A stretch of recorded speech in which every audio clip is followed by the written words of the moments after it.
In the 1970 to 1971 season, Manchester United, the team nicknamed Red Devils, was still living in the afterglow of the 1968 European Championship, but at the same time it was also facing the cracks of a generational transition.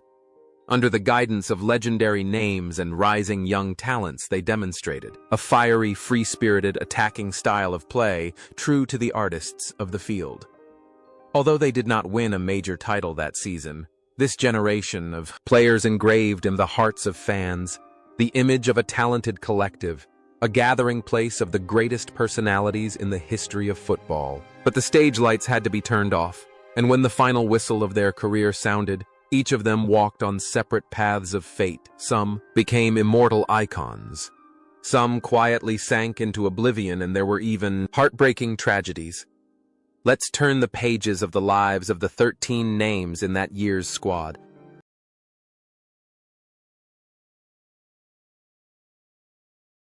Alex Stepney was a reliable goalkeeper in the 1970 to 1971 season at the age of 28. Stepney was at the peak of his career. He was not only a goalkeeper with excellent reflexes, but also a powerful commander of the defense. Stepney was famous for his ability to read situations and especially his commanding voice that echoed throughout the Old Trafford Stadium. In an attacking squad, Stepney's role became even more important when he often had to face dangerous counterattacks.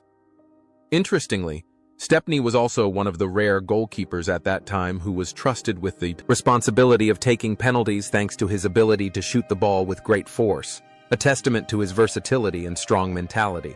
After that season, Stepney continued to stick around and became a witness to the history of Man United's most ups and downs, including the team's relegation in 1974 and the subsequent rebuilding journey.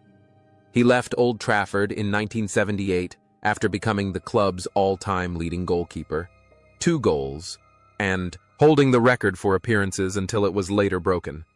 Away from the pitch, Alex Stepney's life took on a rather interesting and simple color. He tried his hand at running a pub, then became a radio presenter, where he used his old, powerful voice to analyze football. The contrast between a fire-breathing person in goal and a calm, profound commentator on the radio is what fans love. Currently, at the age of 82, Alex Stepney is enjoying a peaceful life after retirement. He still regularly appears at club events as an ambassador recounting stories of glorious times, acting as a bridge between the glorious past and the present, a true firekeeper of the Red Devils' history. Jimmy Rimmer, then only 22, accepted the role of a quiet shadow on the touchline. In the 1970 to 1971 season, Rimmer played 20 games, a considerable number for a reserve goalkeeper, showing that his talent was not trivial. He possessed quick reflexes and incredible composure for his age. However, Stepney's shadow was too big, making Rimmer always yearn for a sky of his own to thrive where he was recognized as number 1 and not a substitute. That desire led Rimmer away from Old Trafford to Arsenal, and then to the pinnacle at Aston Villa. Rimmer's journey is a testament to perseverance. He touched the prestigious C1 Cup with Aston Villa in 1982, although ironically, he had to leave the field early in the final due to injury. His life was not noisy in the newspapers. After hanging up his gloves, Rimmer chose the path of becoming a goalkeeper coach, quietly passing on his experience to the next generation at clubs like Swansea or even working in China. His life is the image of a diligent worker, not interested in flashy fame, but focusing on practical value. Rimmer is the embodiment of silent heroes, those who believe that patience will be rewarded. Now at the age of 76, Jimmy Rimmer has completely retired from football, living a quiet life with his family, satisfied with the career he has built with sweat and patience. Tony Dunn was the left winger, a 29-year-old Irish defender. During that season, Dunn was the embodiment of tenacity and speed. He was described as a lungless man, tirelessly attacking and defending, with a hard-working, unpretentious, but extremely effective style of play. Dunn was a safe stopper for the attacking stars above to shine. He was the type of player who rarely received the biggest applause, but the one the coach always put his name first in the starting lineup. Dunn's stability was the morale support for the whole team in the most difficult times. Leaving Man United, Dunn continued to devote the last years of his career to Bolton Wanderers before moving to the US to play his post-retirement life. Was completely opposite to the excitement of football. Dunn chose to live a reclusive life, opening an indoor golf course in Altrincham, away from all media attention. He was a family man, modest and discreet, rarely mentioning the medals or titles he had won. The contrast between a fast, aggressive fullback on the field and a quiet man who loved the tranquility of golf in real life was an interesting stroke in his portrait. However, that quiet journey had to stop. On June 8, 2020, Tony Dunn passed away at the age of 78 after years of fighting illness. His departure left endless sorrow, reminding us of a silent legend who devoted his entire youth to the red shirt. David Sadler was the man who carried the center of the defense. 24 years old, emerged as the most versatile player. Although playing as a center back, Sadler had the mindset of a midfielder and the finishing ability of a striker. In the 7,771 season, he played 32 matches, acting as a transit station. From the back line, helping United quickly transition to attack. Sadler was not only a rock, but also an important tactical card ready to push forward to surprise the opponent. Sadler's intelligence and flexibility in playing represented the modern football thinking that was budding at that time. After leaving Old Trafford for Preston North End, Sadler's career gradually came to an end due to persistent injuries, the price of a fearless dedication. When the football lights went out, Sadler made a spectacular change. He did not pursue a coaching career like many of his teammates, but turned to business, becoming the director of a construction association and then an IT business. His life is a testament to his intelligence and great adaptability, from a versatile player on the field to a successful businessman in the marketplace. His composure and strategic thinking in football have translated perfectly into his real life.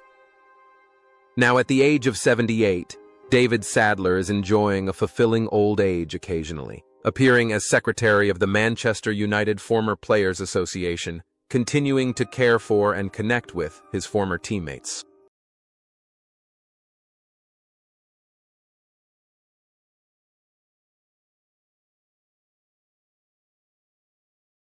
Willie Morgan was the man on the right wing, the 26-year-old Scottish midfielder with an artistic style of play.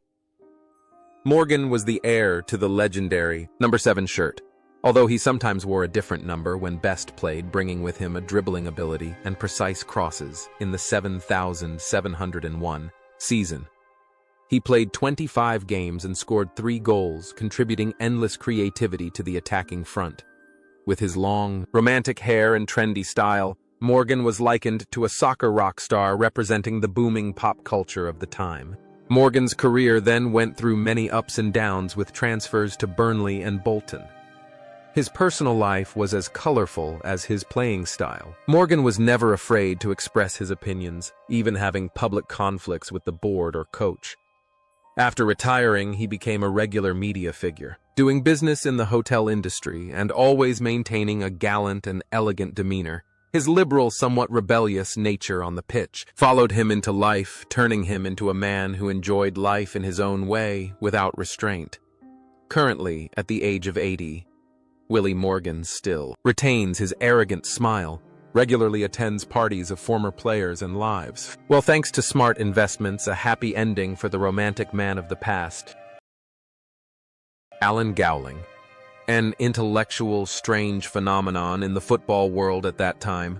In the 7,071 season, this 21-year-old boy was not only busy looking for goals on the field, but also busy doing homework. Gowling was one of the very few players who both played professionally in the highest division and studied for a Bachelor of Economics at the University of Manchester. On the field, Gowling played football with his head literally and figuratively. He was not too fast or too strong, but his ability to choose a position and read the game was extremely intelligent. He represented the model of an intellectual player, breaking the stereotype of players who only knew how to use physical strength. Gowling's career was quite successful at Newcastle United and Bolton Wanderers. Interestingly, the logical thinking of an economics graduate applied perfectly to his life after retirement. Instead of facing financial difficulties like many of his contemporaries, Gowling smoothly transitioned into the business world. He became the director of a large chemical company and a prestigious football commentator on BBC Radio Manchester with sharp, concise, and academic analysis. Currently, at the age of 75, Alan Gowling is still a familiar voice to listeners in the Manchester area. His life is the most solid answer to the balance between passion and career, between sports and knowledge.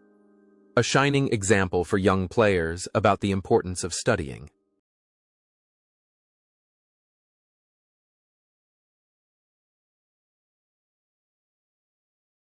John Aston Jr., a true family name of Old Trafford. In the 7,771 season at the age of 23, Aston carried an invisible but heavy pressure on his shoulders. The shadow of his great father, John Aston Sr., a legend of United in the 1940s. But Aston's son did not hide behind his father's shadow. With his blistering speed and industrious playing style on the left wing, he was the silent hero in the glorious night of Europe in 1968.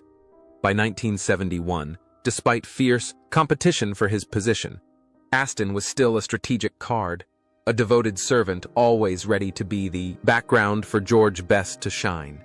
He represented humility and loyalty, a classic beauty of English football. After leaving United in 1972, Aston's career passed through clubs such as Luton Town, Mansfield Town, and Blackburn Rovers before retiring. Away from the football lights, Aston chose a completely ordinary life, even somewhat strange compared to a star who had won the European Championship. He returned to Manchester and opened a pet shop. The image of a C1 champion standing behind the cashier advising on cat and dog food and taking care of each aquarium has become a beautiful anecdote about the popularization of old football stars.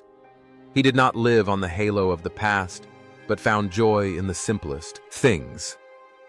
Currently at the age of 77, John Aston Jr. is enjoying a peaceful old age.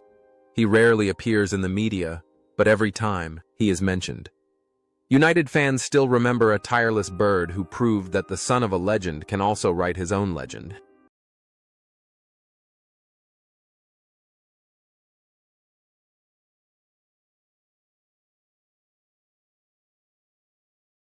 Francis Burns was a promising young face alongside the experienced seniors of the defense that year when he was only 22 years old. The Scottish boy had the blood of a warrior with a fierce playing style and was not afraid of collision. In 20 appearances that season, Burns showed remarkable maturity, becoming a reliable stopper. Although often facing fierce competition for positions, Burns' fiery fighting spirit always received respect from fans. He was the image of youth of the desire to assert himself in a galaxy at Old Trafford. However, Burns' career at United did not last forever.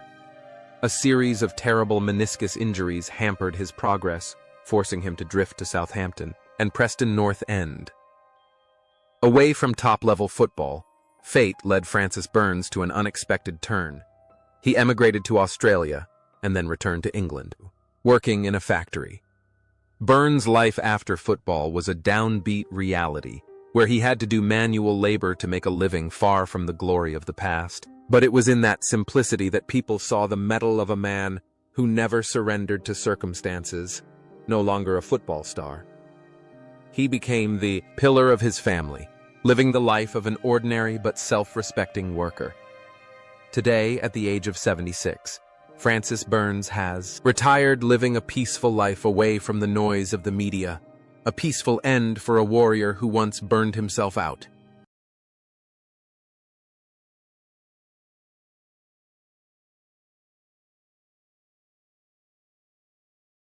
Bobby Charlton, the soul, heart, and brain of the team. At 33, Charlton is still a talented conductor with tireless runs and a famous rocket long-range shot.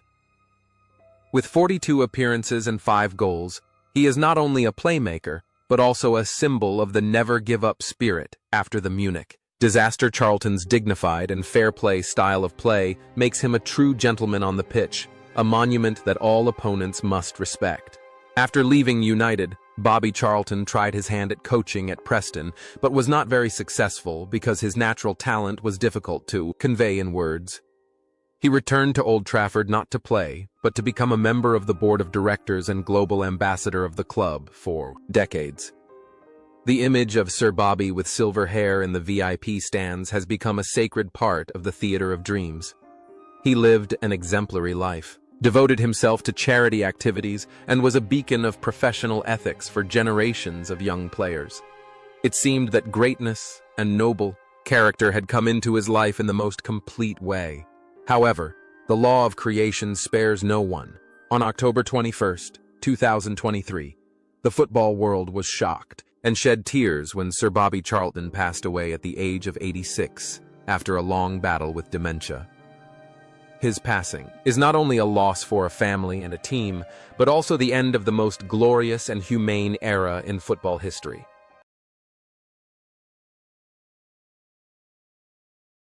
Carlo Sartori was the first foreign non-British player in Manchester United's modern history. Although born in Italy but raised in Manchester, Sartori brought with him an interesting mix of English workmanlike diligence and Mediterranean whimsy.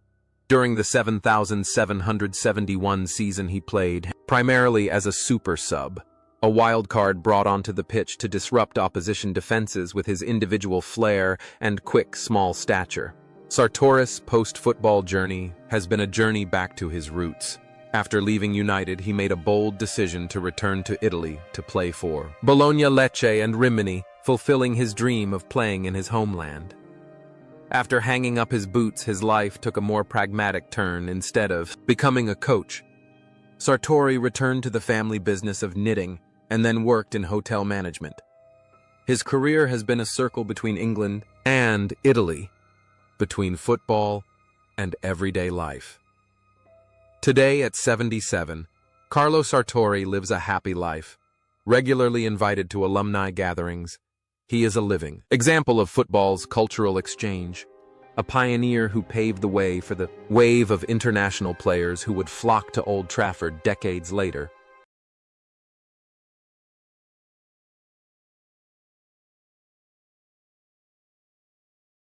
Brian Kidd was a promising young striker at the age of 21, having scored in the 1968 European Cup final on his 19th birthday. Kidd entered the 7,071 season with great expectations and contributed 8 goals. He possessed the speed, technique, and agility of a modern striker.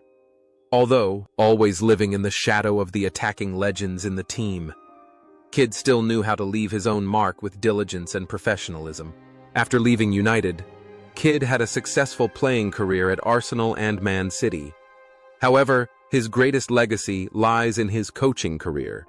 He became Sir Alex Ferguson's right-hand man in the early stages of dominating the Premier League, contributing greatly to the training of the class of 1992. Fate pushed him to become an assistant for Manchester City, helping the team reach new heights. Brian Kidd is a rare person respected by both halves of Manchester. He is a bridge between generations, a dedicated teacher behind the halo of stars. Currently, at the age of 75, Brian Kidd is taking a break to treat health problems. But his legacy of youth training and football thinking still flows through the veins of contemporary English football. George Best was the brightest star, the genius of football. In 1970 to 1971, at the age of 24, Best was still a supernatural force, with 18 goals in 40 matches.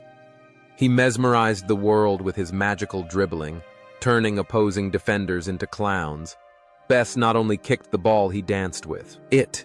He was the 5th member of the Beatles, the first pop superstar of world football. Best's talent was a gift from God, but also a curse for his fate. Best's career then was a series of days sliding into alcohol and all-night parties. He left United when he was not yet 28, wandering through a series of clubs from America to Scotland, but never found the top. Best's personal life was a tragedy, thoroughly exploited by the media, beauties, scandals, bankruptcy, and illness. He was the embodiment of the ultimate contradiction, an angel on the pitch and a weak, lonely man in real life. He tried to quit. Drugs, had a liver transplant, but the alcohol still did not let go. Finally, on November 25, 2005, George Best breathed his last at the age of 59 due to multiple organ failure. His departure was a great shock, but also a liberation for a talented and ill-fated man. The saying, Maradona good, Pelé better.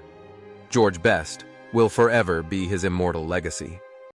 Ian Ure is another piece of the defensive puzzle. The 31-year-old Scottish centre-back, coming to United with a wealth of experience from Arsenal Ure, brings the necessary maturity to a defence in transition. In the 7071 season, although he only played 13 matches, Ure's presence still had a guiding effect on the younger players. He is famous for his tall physique and good aerial ability, although he is sometimes criticised for his slowness. Ian Ure is the type of player who plays with a cool head and experience, willing to be the background for his teammates to shine. Leaving Manchester United to return to Scotland to play for St Mirren, Ian Ure then chose a very unique post-career path completely separate from football. He became a social worker specializing in working with troubled youth and reformatories. This decision reflected a deep human soul hidden behind the rough exterior of a centre-back. If, on the field, he stopped opponents from scoring, then off the field, he stopped young lives from sliding into vice. It was a beautiful transition from a defensive role on the field to a defensive role for society. Now at the age of 84, Ian Ure lives a private life in his native Scotland, content with the quiet legacy he has created in the souls of the people he has helped, an achievement perhaps more meaningful than any trophy. Nobby Stiles was another midfield warrior, a 28-year-old with an unmistakable appearance, short with missing teeth and severe myopia. But beneath that exterior lay a fierce tiger. The 7071 season was his last at United. 17 games, but Stiles' fighting spirit remained intact.